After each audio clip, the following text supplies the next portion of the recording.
guys, welcome back to my YouTube channel. I'm so excited to be back recording videos. I'm much happier, more at peace. My mental health is doing pretty good.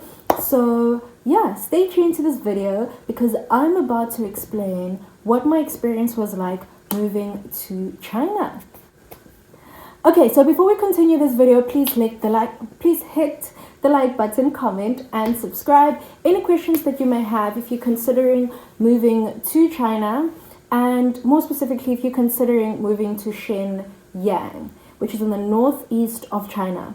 So let's get into it. Number one. Well, the first thing that I experienced, obviously, when I landed in China were the stairs. I took a flight from South Africa to Beijing, and my first stop for my transfer flight to Beijing was in Hong Kong. So because I was at the airport, there were other black people, and people don't really stare, people don't really care. You know, there's a lot of people who catch flights at the airport, so there's a lot of black people around there. But when I got to Beijing, I had someone from my agency wait there for me. By the way, I'm here working as a English teacher. I came here through an agency, so yes, I didn't have to experience the whole thing alone. Yeah, when we were at the airport at Beijing, right, we had to take a bus to the train station and catch a train to the headquarters of where my agency is. So when we got into the bus, and we just walked outside the airport, we got into the bus, and then we took a bus ride. That was okay, you know, I was the only black person, but I wasn't feeling overwhelmed.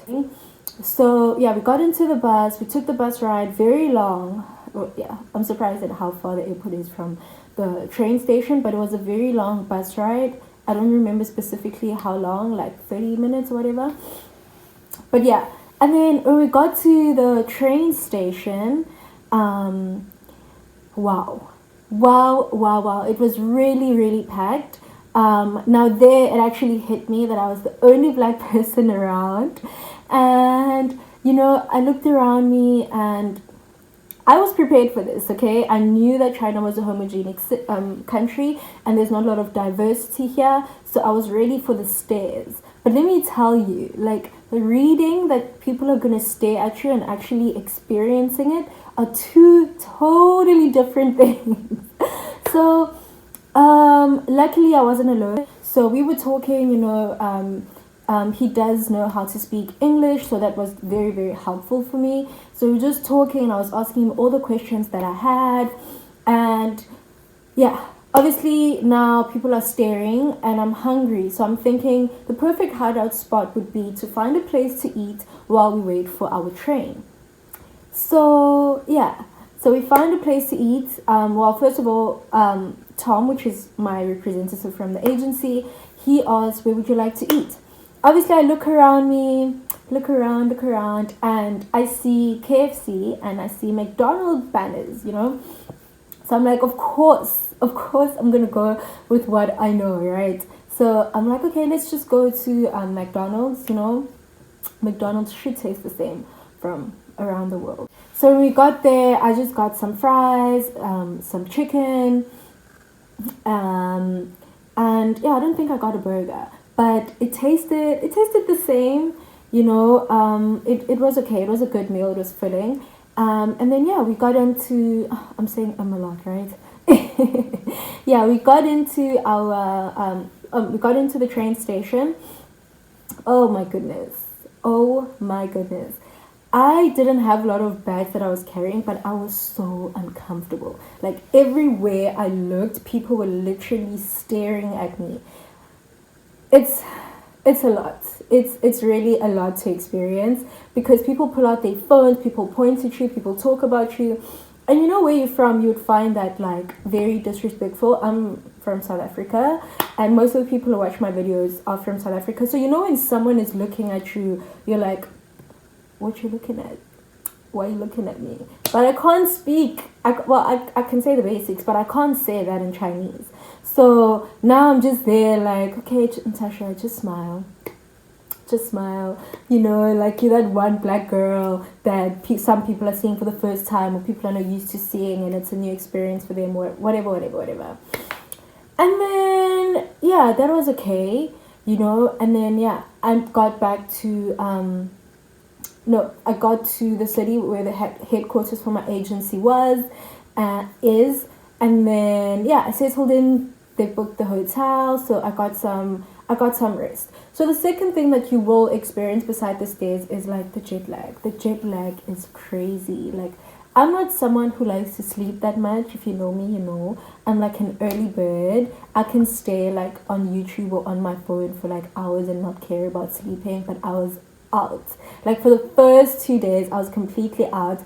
And luckily, my agency provided meals. They gave me time to sleep before I got like, you know, a whole induction and training for what is going to be my job. And then yeah, I left that city. I'm not going to mention the city. I'll probably write it down because I don't know how to pronounce. Don't know how to pronounce it, you guys. It's that real. But then yeah, my school got me a driver. The driver picked me up, took me to the airport, helped me with my bags. Once again, only black person. And then you do meet very well spoken, like in English, Chinese people that will try and ask you like, where are you from? Wow. Because you're black, you're so beautiful. I mean, black women are beautiful, but I'm just saying. They do embrace diversity when they see it. Some don't know how to approach it, so they'll take a picture or they'll point at you or they'll say like, look at her. But some who can speak English will tell you that you're beautiful or your hair is beautiful or whatever. So I didn't experience any racism. No one looked at me with disgust. Like, you know, I don't know why I thought some people would, but no one looks at you with like, oh. People notice that you look different, but they don't think you're disgusting looking, if that makes sense. So you don't have to worry about feeling insecure or none of that. People actually embrace the diversity when they do see you as a black person. And then yeah, got to the airport with the driver, helped me with my bags, checked in, and then I came to the city, Shenyang. So this city I can't pronounce. So happy since it is my new city. And I'm officially a resident here. You know, I've been here for 3 months now. So I took the flight here. Shenyang is in the northeast of China. I came here on, I think I got here on the 28th of September.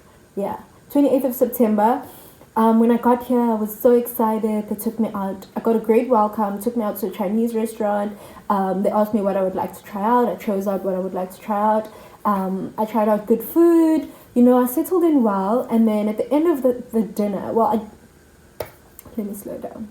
So I got here, right? I think my flight, I landed here like, I think around 7:30 in the evening.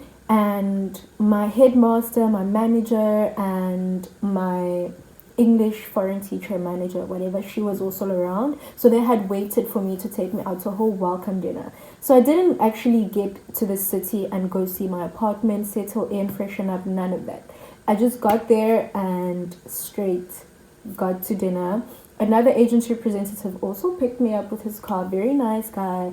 And, you know, the first thing that I could say is humility has no language. Like, he was such a gentleman. He was so inviting and welcoming. Like, I really had, thank God, I really had a great, like, I'm having a great experience.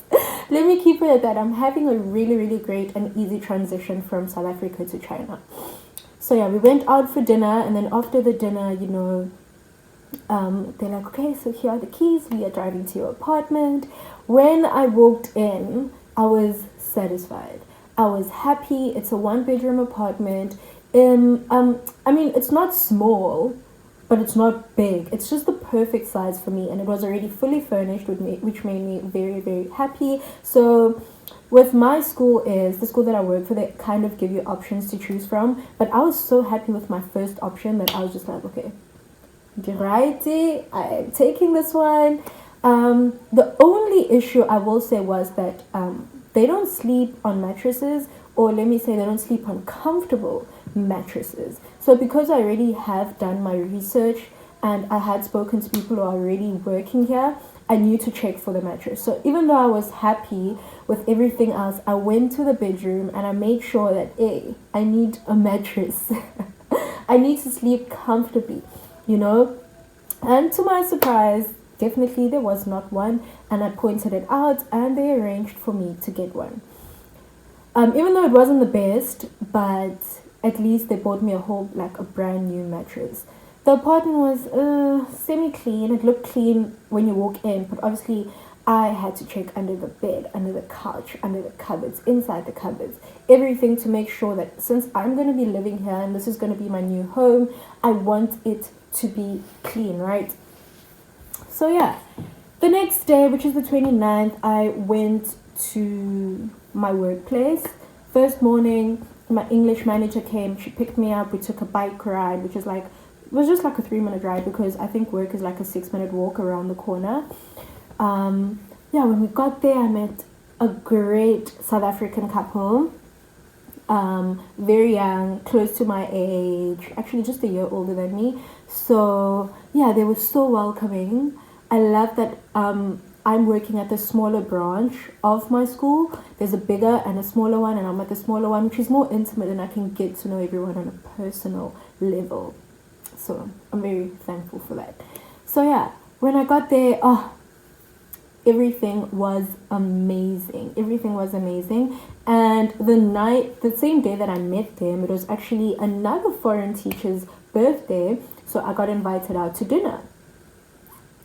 Guys, I was having the time of my life when I first got here. Everything was just flowing, you know? Everything was just moving so smoothly. So I accepted the invite, of course, and I met another South African. He's actually South African as well. It was his birthday that night. We went out and we went to a nice, expensive, but at least it's like a nice foreign bar. Well, the places here in China that serves a lot of foreign, like Western food, like your pizza, your fries, wings, ribs, stuff like that. We call it like foreign restaurants or foreign bars. It's just easier. So we went to like a very nice foreign bar called Black Sheep. And yeah, I was having the time of my life. When I had gotten here, the air was clean. So the air pollution, it is bad. Well, it is bad now. There's a lot of haze and yeah, it's not good. But at the time when I had arrived, it was still very, very good. I think the haze now is caused by the heaters or whatever. So the apartments here have like heated floors. Yeah, because it's like very, very cold here. I think it gets up to like minus 21, 22 degrees. Being from South Africa, I've never experienced that weather. So that was like a very good that was a very difficult, I won't say good, it was a difficult transition for me. I love the snow, but I don't love the black ice. Let me talk much more slower. I fell. I fell a few times. So I love how calming and quiet and blissful and beautiful snow is when it's snowing, but I don't love how it looks afterwards. It's not nice. It's not nice. Anyway, so yeah, that was my transition to China. And because I work with another South African couple, they kind of know what I like and would be comfortable with and what I wouldn't. So they would suggest a lot of things that I should try out. They would invite me out. I would have dinner with them. And they actually really helped me so much. I would ask them all the questions that I have, setting up my phone, finding the nearest mall, whatever I needed. Basically, I could go to them because they were here 2 months before me. I could ask them, and they were always ready to help me and give me suggestions on where I could get whatever I needed. So yeah, I'm in a new city. I'm happy. And I'm so excited to show you guys around so you guys can see what my new life is like, and I promise to be more consistent with my videos. Stay tuned to my channel. Please hit the like button, comment any questions you may have if you're considering to move to China for work or study, and just more videos that you would like to see, parts of China you would like to see, and more of what you would like to know. And I'll see you in the next video. Mwah, mwah, mwah, mwah.